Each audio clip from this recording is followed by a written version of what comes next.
ऐसे तो आज सच बहुत ज़्यादा बात नहीं कर रहे, लेकिन एक वाक़या है जिसने पाकिस्तानी सियासत का रुख एकदम तब्दील करके रख दिया, वो 9 मई का वाक़या था। हाँ। और उसके बाद आपको पता ही है बहुत सी गिरफ्तारियां भी हुई, ट्रायल भी हो रहे हैं और फ़ौज ने अपने अंदर भी एक एहतसाबी अमल मुकम्मल किया, आवाम को उससे आगाह किया।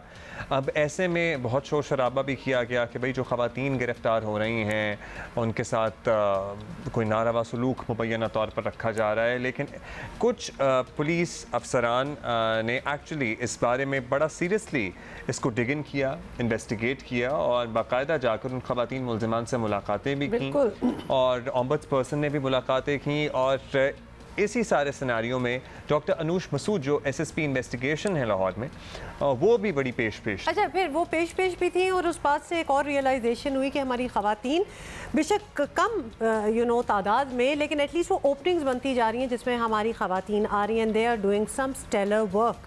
तो हम आज ईद के मौके पे आपकी मुलाकात भी इनसे करवाना चाह रहे थे और हम खुद भी इनके बारे में ज़रा ज़्यादा जानना चाह रहे थे। Doctor Anoosh Masood SSP investigation ने आज हमें ज्वाइन किया है। सबसे पहले तो डॉक्टर साहिबा आपको बहुत बहुत ईद मुबारक हो, और आप और आपके कई साथी जो हैं वो आज भी अपनी ड्यूटीज़ पर हैं, तो हम आपको बहुत ईद मुबारक करना चाहते हैं। और ऐसे में आप लोग ईद कैसे गुजारते हैं, सबसे पहले तो चले इस बात पर हम बात कर लेते हैं। और आज के दिन के लिए क्या आपके कुछ ख़ास कुछ प्लानिंग कर भी सकते हैं आप लोग, या फिर ड्यूटीज़ ही चल रही होती हैं? जी, आपको भी बहुत बहुत ईद मुबारक and thank you so much for having me on your show.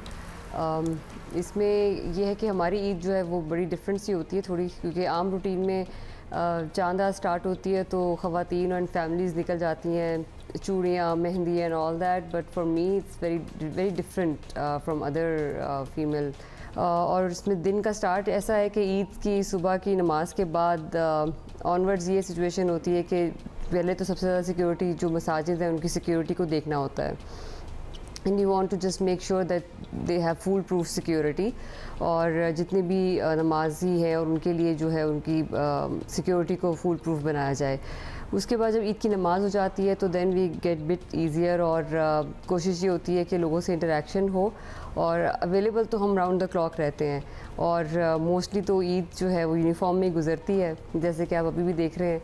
तो सिक्योरिटी ड्यूटीज़ चेक करने में, शहर को सिक्योरिटी प्रोवाइड करने में, और ऑब्वियसली क्राइम प्रिवेंशन साथ साथ चल रही होती है, तो इट्स अ पैरेलल रूटीन हमारी चल रही होती है।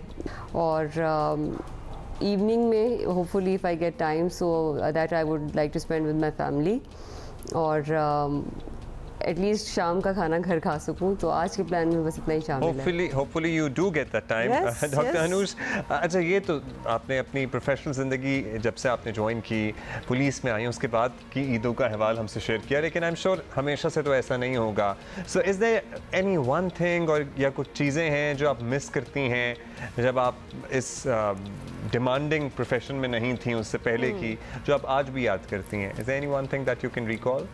बचपन में बहुत एक्साइटेड होते थे जब घर पे कुर्बानी के जानवर आने होते थे, और वो हमें इंतज़ार हो जाता था 10-15 दिन पहले ईद से कि कब वो बकरे और सारी चीज़ें आएंगी। और खैर भैंस वगैरह से तो मैं गाय से दूर रखा जाता था, बिकॉज एक दफ़ा चोट भी लग चुकी थी मुझे, so I was very careful with, मुझे डर भी गई थी मैं बचपन में एक दफ़ा, बिकॉज एक गाय ने थोड़ा सा हिट कर दिया था। लेकिन बकरों से मुझे बड़ा लगाव हो जाता था। एंड और मुझे याद है कि जब चांद रात आती थी तो मैं ऑलमोस्ट रो रही होती थी कि अब ये बकरे जो हैं सुबह नहीं होंगे। अभी चूँकि बिल्कुल लाइफस्टाइल चेंज हो गया है, प्रायोरिटीज़ बदल जाती हैं, you get more sense of responsibility, but at that time we were more, बचपन में तो आप बेफिक्री की ज़िंदगी गुजार रहे होते हैं, तो उसमें सिर्फ स्टडीज़ के साथ साथ ईद का ये होता था कि it was kind of break for us, and we used to look forward to Eid, कि बग़ैर किसी ज़िम्मेदारी के सिर्फ ईद एंजॉय करनी है, छुट्टियाँ एंजॉय करनी है। और एज आई टोल्ड यू कि वो बकरों का बहुत शौक़ होता था, उनको अपने हाथ से खाना खिलाना और चारा डालना, और that was very exciting for us and I really miss that time.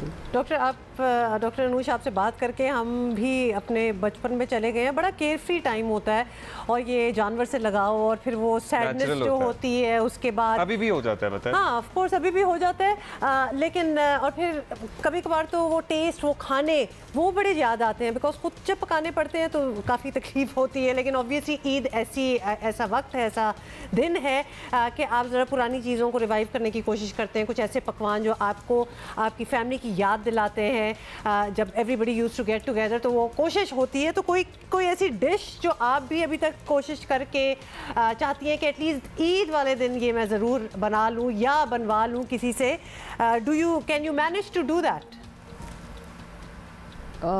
मैं I'm not that foodie person but still very picky खाने पीने के मामले में। ईद वाले दिन बहुत सारे घर में खाने बनते हैं, जिनमें से 5-6 डिशेस तो कम से कम बनती हैं, लेकिन उसमें जो आई वुड मेंशन सबसे पहला वेट जो होता है वो कलेजी का हम लोग करते थे बचपन से भी, और अभी भी it becomes a habit for you.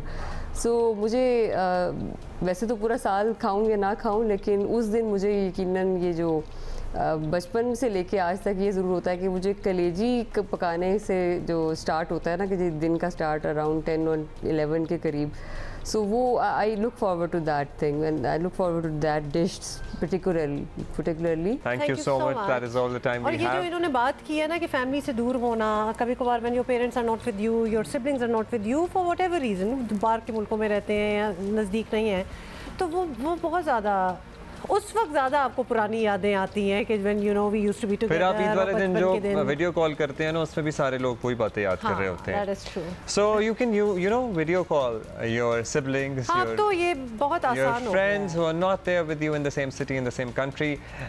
Meanwhile हम ब्रेक लेंगे, उसके बाद वापस आएंगे। ईद मुबारक। Thank you, Dr.